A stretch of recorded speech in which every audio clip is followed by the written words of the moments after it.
दोस्तों welcome back सत्य monitor. तो दोस्तों आज मैं आपके सामने WCS के एज इट इज वो क्वेश्चन लेकर आ चुका हूं जो आपके CBT एग्जाम में आए हुए हैं। यही आपके क्वेश्चन है जो CBT एग्जाम में बार बार आ रहे हैं और इतने दिनों से क्वेश्चन आए हुए हैं। तो वीडियो को पूरा लास्ट तक देखिएगा और इसकी फ्री PDF कहाँ मिलेगी वो भी मैं वीडियो के लास्ट में बताऊंगा। ये आपके 100% रियल क्वेश्चन है, ये आपके वही क्वेश्चन है जो आपके CBT एग्जाम में आए हुए हैं। तो आपका फर्स्ट क्वेश्चन है what is the area of a rectangle whose length and breadth are 10 centimetre and 8 centimetre respectively. यानी कि बोल रहा है एक आयत का क्षेत्रफल क्या है जिसकी लंबाई और चौड़ाई 10 सेंटीमीटर और 8 सेंटीमीटर है। तो आपको जो लंबाई दे रखी है वो दे रखी है 10 सेंटीमीटर और आपको जो चौड़ाई दे रखी है बी का वैल्यू है वो है आपकी 8 सेंटीमीटर। तो मैं आपको बता देता हूँ लंबाई को हम लोग L से प्रदर्शित करते हैं यानी कि लेंथ, और चौड़ाई को B से यानी कि ब्रेथ। तो आपको आयत का क्षेत्रफल पता होगा, तो आयत का क्षेत्रफल क्या होता है लंबाई गुणे चौड़ाई। आप सभी को इसका फॉर्मूला पता होगा। तो लंबाई हमारी 10 है और चौड़ाई कितनी है आपकी 8, तो कितना आ जाएगा आपका 80 सेंटीमीटर स्क्वायर आपका राइट आंसर होगा। तो आपका राइट आंसर क्या हो जाएगा ऑप्शन सी। ये आपका वही क्वेश्चन है जो आपके CBT एग्जाम में आया हुआ है और ऐसे ही क्वेश्चन आपके बार बार रिपीट हो रहे हैं। और पूरी इंडिया में दोस्तों आपके जो सिलेबस होता है NCVT का वो एकदम सेम ही होता है। ITI की जितनी भी आपकी इंडिया के अंदर ITI हैं हर एक ITI का सिलेबस सेम होगा। तो ये जो क्वेश्चन आप में आया वो पूरी ऑल इंडिया में आएगा। चलते हैं नेक्स्ट क्वेश्चन की ओर। आपका नेक्स्ट क्वेश्चन ये है what denotes letter M in MKS system. यानी कि MKS प्रणाली में M अक्षर क्या दर्शाता है। तो M क्या दर्शाता है तो मैं आपको बता देता हूँ कि M और K जो होता है और जो S होता है ये क्या दर्शाते हैं। तो MKS जो प्रणाली होती है M में दर्शाता है मीटर, तो ये आपका मीटर हो गया, ये मीटर दर्शाता है। के दर्शाता है किलोग्राम यानी कि kg, इसको किलोग्राम बोलेंगे। तो के किलोग्राम दर्शाता है और एस दर्शाता है आपका सेकेंड। ये आपको दोस्तों अच्छे से याद रखना है। तो आपका राइट आंसर ऑप्शन बी हो जाएगा मीटर। इसी में आपका क्वेश्चन भी पूछा जा सकता है कि के क्या दर्शाता है तो किलोग्राम और एस क्या दर्शाता है तो सेकेंड। ये आपका CBT एग्जाम में क्वेश्चन आया हुआ है। एज इट इज़ 100% ये रियल क्वेश्चन है जो आपके इतने दिनों से CBT एग्जाम में आ रहे हैं वही क्वेश्चन है। चलते हैं नेक्स्ट क्वेश्चन की ओर। आपका नेक्स्ट क्वेश्चन है what in is term as the quantity of matter contained in a body. यानी कि वस्तु में निहित पदार्थ की मात्रा को क्या कहा जाता है। अगर किसी वस्तु में जो क्वांटिटी है कंटेन है उसको क्या बोलेंगे। डेंसिटी यानी घनत्व, वॉल्यूम या आयतन या मास द्रव्यमान, स्पेसिफिक ग्रेविटी यानी विशिष्ट गुरुत्व। तो जो कंटेन होती है पदार्थ की मात्रा उसको हम लोग मास बोलते हैं यानी कि द्रव्यमान। तो आपका राइट आंसर ऑप्शन सी हो जाएगा। ये आपका भी CBT एग्जाम में क्वेश्चन आया था और बहुत से ऐसे क्वेश्चन थे जो मैंने आपको पिछली वीडियोस में बताए हुए थे जो आपके CBT एग्जाम में आए हैं। तो जिन बच्चों ने ध्यान दिया था उनके वो 100% मैच हुए थे और जिन्होंने ध्यान नहीं दिया कि सर ऐसे ही बोल रहे हैं तो उन्होंने वो क्वेश्चन से उनको छोड़कर आ गए थे। तो मैं आपको आगे बताऊंगा कि कौन से क्वेश्चन मैंने इंपॉर्टेंट बताए थे और वो आपके 100% CBT एग्जाम में आए हैं। आपका नेक्स्ट क्वेश्चन था what is known for the temperature at which any solid metals into liquid. यानी किस तापमान पर कोई ठोस द्रव में पिघलता है। तो आपको बताना है कि किस तापमान पर जो कोई ठोस होता है वो द्रव में पिघल जाता है। तो आपके ऑप्शन है बॉइलिंग पॉइंट यानी क्वथनांक, मेल्टिंग पॉइंट यानी गलनांक, यानी लेटेंट हीट ऑफ फ्यूजन यानी संलयन की गुप्त ऊष्मा, या लेटेंट हीट ऑफ वेपोराइजेशन यानी वाष्पीकरण की गुप्त ऊष्मा। तो ये दोनों आपके आंसर नहीं होंगे।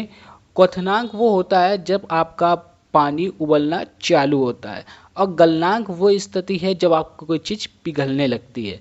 तो आपका राइट आंसर ऑप्शन बी हो जाएगा मेल्टिंग पॉइंट, ये आपका राइट आंसर होगा। आपका नेक्स्ट क्वेश्चन है what is the value of 1045 if sin 45 equal 1/√2। यदि साइन 45 का मान आपको 1/√2 दिया है तो tan 45 का मान क्या होगा। तो जिन बच्चों को tan 45 का मान पता है वो डायरेक्ट 1 पे टिक कर सकते हैं, ऑप्शन सी आपका राइट आंसर हो जाएगा। और जिनको नहीं पता वो पाइथागोरस प्रमेय से भी लगा सकते हैं और भी फॉर्मूले हैं जिससे आप कर सकते हैं। तो ये क्वेश्चन मैंने आपको पिछली वीडियोस में बताया था और बहुत सारी वीडियोस में मैंने ये क्वेश्चन को हाईलाइट भी किया था कि ये क्वेश्चन आपका आएगा। तो जिन्होंने ध्यान दिया था उन लोगों ने क्वेश्चन कर लिया, जिन्होंने नहीं ध्यान दिया वो छोड़कर आ गए थे। तो इसको करने का तरीका क्या है कि आपका साइन थीटा इक्वल, आपने एक फॉर्मूला पढ़ा होगा, मैं आपको बता देता हूँ। साइन थीटा इक्वल होता है आपका लंब बट्टे क्या होता है, कर्ण।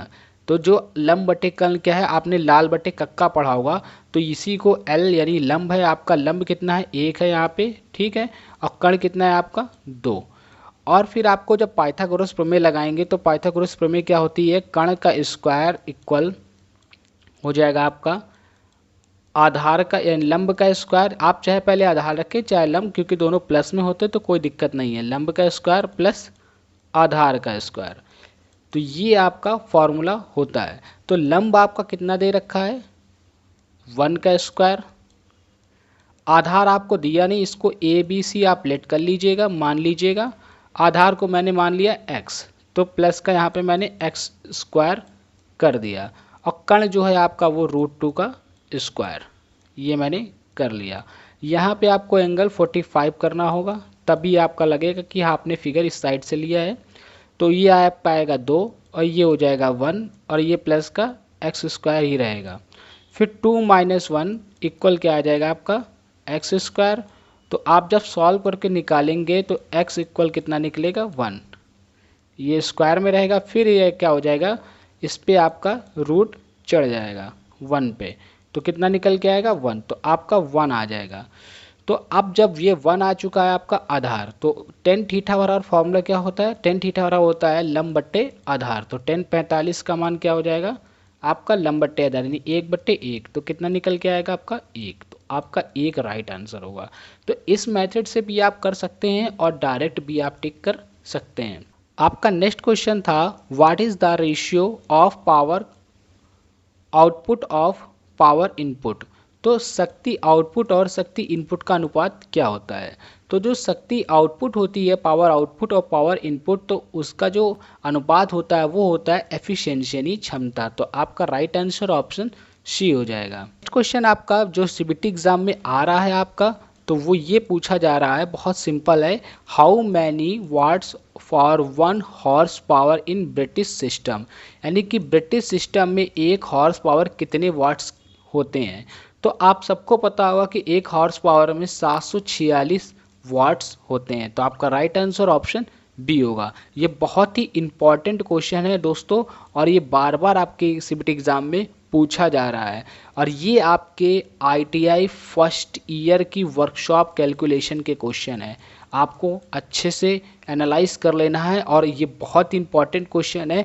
नेक्स्ट पार्ट आपको ED और इसका सेकंड पार्ट जल्द ही मिलेगा, तो वीडियो में लास्ट तक बने रहिए इसकी फ्री PDF के लिए। आपका नेक्स्ट क्वेश्चन आया था what is the square root of 529। तो 529 का वर्गमूल क्या है। इस क्वेश्चन को मैंने बहुत ही ज़्यादा प्रायोरिटी दी थी और हाईलाइट भी किया था, पिछली वीडियो में मैंने बताया था कि ये क्वेश्चन आपका बहुत इंपॉर्टेंट है और जो कि आपके सीबीटी एग्जाम में आएगा। और इसकी मैंने आपको ट्रिक भी बताई थी कि इसको वर्गमूल और घनमूल की ट्रिक मतलब निकालने की, तो कैसे निकालते हैं। तो जो 529 का आपका वर्गमूल किस संख्या का होता है, तो वो 23 का होता है। जिन लोगों ने इसकी ट्रिक नहीं देखी वो मैं डिस्क्रिप्शन में और एंड स्क्रीन में वीडियो का लिंक डाल दूंगा, वहाँ से जाके वर्कशॉप कैलकुलेशन की वीडियो को जरूर वॉच कीजिए। उसमें बहुत से ऐसे क्वेश्चन है जो आपके आगे आने वाले एग्जाम में आ सकते हैं।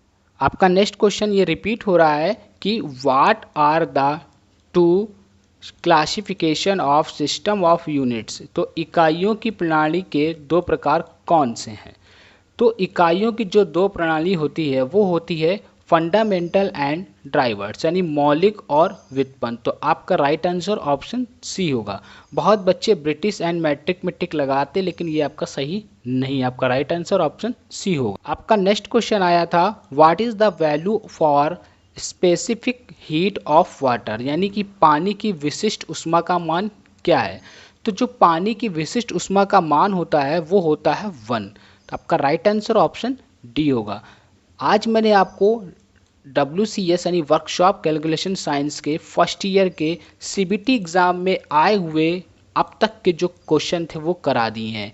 और भी क्वेश्चन अभी बाकी हैं, तो नेक्स्ट वीडियो में उसके आगे के क्वेश्चन मिलेंगे। और इसकी फ्री PDF पाने के लिए वीडियो के डिस्क्रिप्शन में मैंने अपने टेलीग्राम चैनल का लिंक दे रखा है, वहाँ से जाके उसको अभी ज्वाइन कीजिए, इसकी फ्री PDF आपको मिलेगी।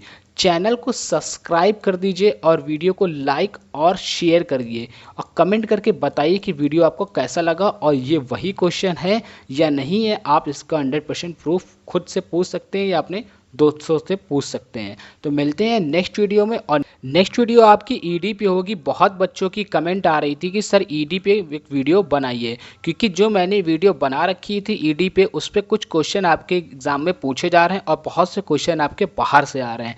तो जल्दी आपकी ED पे एक वीडियो आएगी और वही क्वेश्चन आएंगे जो आपके CBT एग्जाम में आ रहे हैं, और कहाँ से क्वेश्चन आ रहे हैं वो भी मैं आपको बताऊँगा। तो चैनल को सब्सक्राइब कर लीजिए और मिलते हैं नेक्स्ट वीडियो में।